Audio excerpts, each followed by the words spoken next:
dapat ang ating leader ay must be truthful to the nation.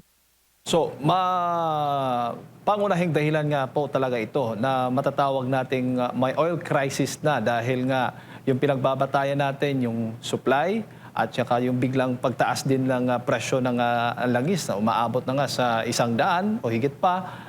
Yan po yung mga indikasyon na masasabi nating may oil crisis na sa ating bansa. Pero bakit po hindi ganoon po yung sinasabi ng pamahalaan?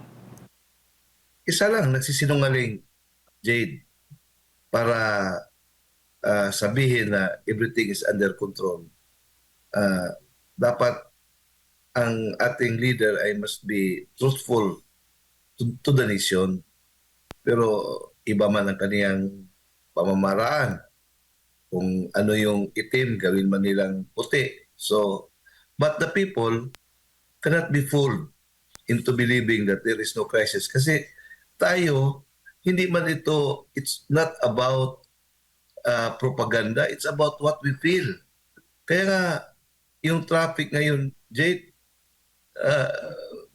I'm surprised kasi parang madali na lang maka-maneuver yung mga sasakyan natin na we used to travel or dito sa City Butuan.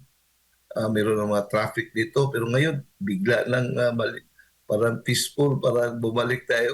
Ako nga parang ano ito 2000 plus ito, parang year 2000 na it will take me minutes lang to arrive at a certain place. Dahil karamihan ng ating mga may-ari ng mga sasakyan ay nag-carpooling na, di na sila lumalabas kasi they feel the impact of this skyrocketing price of oil na talagang unimaginable if we look at a month ago.